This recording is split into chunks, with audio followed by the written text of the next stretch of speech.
Hey everybody, this is D Hunter, bringing another action figure review. Today, we're going to be looking at the McFarlane DC Multiverse Injustice 2 Brainiac. Not only that, but this is the Platinum Chase version. This guy's repainted in purple and silver colors. I want to give a huge shout out to my boy Jason, one of my collecting buddies. He found this for me at a little toy show, asked me if I was interested, and I sure was. It was priced reasonably, so let's take a look. The top, 22 moving parts, McFarlane Toys, ages 12 plus, DC Multiverse Brainiac, McFarlane Platinum Edition. Hell yes, finally caught up on my Platinum figures. Here he is in the package. He has a collector's card, display stand, and then 4 removable tentacles. One side of the package, Brainiac from Injustice 2. Other side simply says Brainiac. At the bottom, a bunch of credits, and there's his barcode, but it's going to be the same as the regular version of Brainiac. And on the back, here he is from Injustice 2. So with no further ado, let's open him up. And I believe the Platinum Chase variant is based off of this. A sort of color combination for your skin in the Injustice 2 game. Alright, now that this figure out of the package, here he is with all his accessories laid out. He comes with a display stand, collector's card, and then 4 removable tentacles. Before I take a look at all that, let's talk about and check out the figure. So this is Brainiac.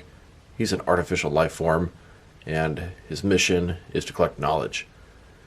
He will sometimes shrink down entire planets to put them into his collection. When he came to Earth, of course, he got more than he bargained for, and Superman stopped him. Brainiac has been reinterpreted so many times over the years. This is the version from Injustice 2. And not only that, but this is the Platinum Chase version. And I think it's based off maybe some different sort of skin coloration or options from in the game. So let's take a look. Start with his face here. It looks pretty good. The green skin. He has the really light silver metal around him. It could really use a sort of metallic paint job finish. I'd say the head sculpt, very good. The sculpt on the entire figure is actually very nice. Paint job just looks very sort of plasticky. Could really redo this guy in purple metallic and silver metallic, and it would look fantastic. Looks like single jointed elbow, double jointed knees. Like I said, this figure is actually very nice. I've seen a lot of people say it's in their top 10 of last year. My only complaints would be the tentacles don't have many wires, and the articulation is a little bit clunky. Looks like it's actually double joints on the elbows. We'll get to that in just a little bit. And a closer look at its face and head sculpt. The colors really contrast nice on this Platinum version. Now let's check out his accessories, starting off with the boring stuff. Here's his display stand, typical McFarlane stand we've seen a million times before. It's a black circle, very thin, very basic. Now let's look at his collector's card. As you can see, it's an image of Brainiac from the Injustice 2 game. Brainiac from Injustice 2. On the back side there is a description. If you want to read that, pause now. Here's the Platinum Chase version's collector's card on the left, next to the original versions on the right. They are exactly the same. I wish there would be something different about them. It used to be in the old days, not sure why they changed it. Now let's look at his tentacles. He comes with 4 of them. 2 have sort of spikes on the tip, and then 2 have these sort of claw type things. Now, sculpt is pretty good. Paint job, this one a little bit more sort of metallic, shiny. Now, they don't have bendy wires. They're sort of pre-posed and stuck the way they are, and that is a tragedy. If they had bendy wires, it would just completely elevate the figure. It's something that really, really holds him back. Here's Brainiac with the tentacles attached. Like I said, no bendy wire. The pre-post fashion really sucks. Yeah, they all look good, but they're really stuck. Yeah, you could switch them from left to right, etc., etc. But as a whole, I'm very disappointed with these. Now I wanted to check out the differences between this Platinum Chase version of Brainiac and the original release. And besides the obvious paint differences, there are no other differences. It's 100% the same figure, same sculpt, same articulation. So let's take a look. Starting with their heads here. Sculpt, very good, very serious. They have green skin, but a little bit different shade of green on both these guys. And then the armor around it. I think both versions look really good. When I first saw this guy online, I was like, yeah, that looks kind of dumb. But in hand, it really pops, looks good, I like it. This part, a little bland. Shoulder pads, the armor, it's all purple, except for the middle. Very interesting color choices. You have different shades of purple too. Tentacles. I mean, they both look good. Like I said, articulation is a little bit clunky, and the bendy wire thing really sucks. But it is a nice figure, and it's a good version of Brainiac, not just from the video game, but McFarlane as a comic Brainiac as well. Now they've taken a pretty good look at both the figure and its accessories, now for his height. From bottom to the top of his head, staying about 7.4 inches tall, which can translate to just under 19 centimeters. Now for his articulation. So, we'll start off with the bendy wires. Now, they can sort of rotate in the placement on his back, and that does help a little bit, but that's it. You can also take them on and off. Head, rotate, side to side, up, down, about that much. Tilt his head, one side to the other. Get these things out of the way.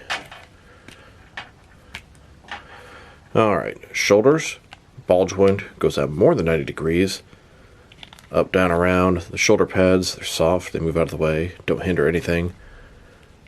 Butterfly joint between the shoulder and chest, increasing the range of motion, covering the large gap. Shoulders a little bit loose on this guy. Bicep cut below that. Double jointed elbows, they go in this far. His wrist can rotate, and it's going to be hinged as well. Ball joint his torso, rotate around, forward and back. Another one is waist, rotate around, forward and back as well. Between the two, pretty good range of motion in his torso area. A little bit looser here, but I think you get a little more range at the top.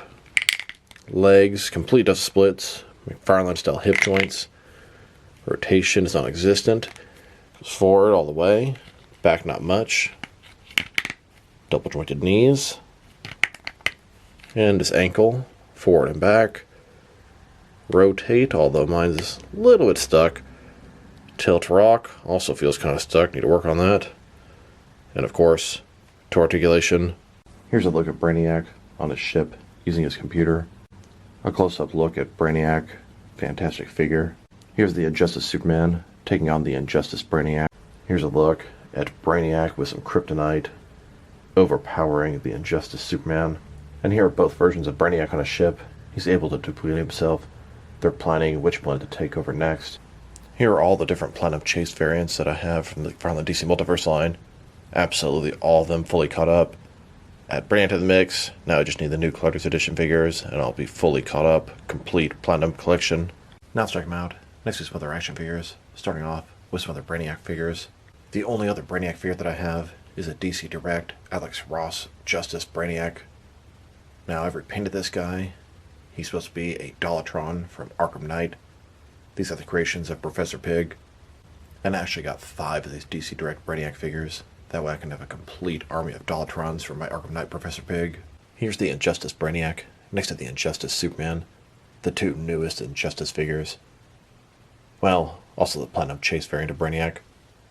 And if anyone has a lead on where I can get one, please drop me a line in the comments below. It's the last Platinum I'm looking for.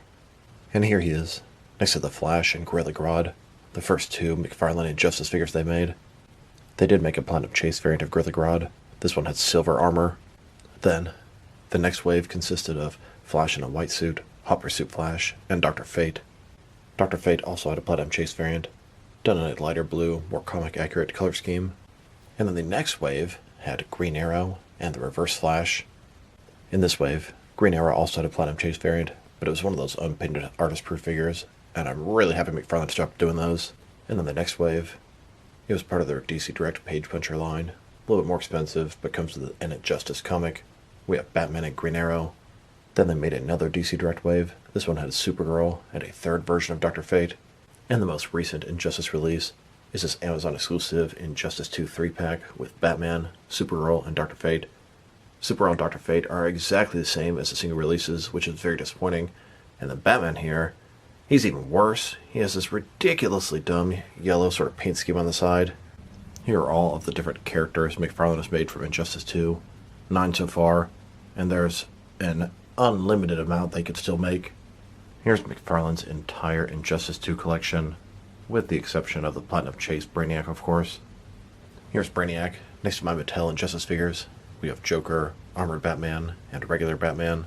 And here he is, next to my SH Figure Arts Injustice figures, Batman, Joker, and Harley Quinn. And now, next to the Storm Collectibles Injustice Bane. Here are all the different McFarlane DC Multiverse Superman villains they've made. These are characters specifically in the Superman Rogues Gallery. We have Darkseid, Bizarro, Doomsday, Lex Luthor, Brainiac, Atomic Skull, General Zod, Mongol, Eradicator, and Ultraman. Now I do want a comic version of Brainiac, but the Superman's Rogues Gallery is getting pretty hefty at this point. I'm actually feeling pretty good about his villains. And I guess Devastator and Lobo are kind of Superman villains. Devastator is basically a cross between Batman and Doomsday, and then Lobo started off as a Superman villain. Now let's check him out.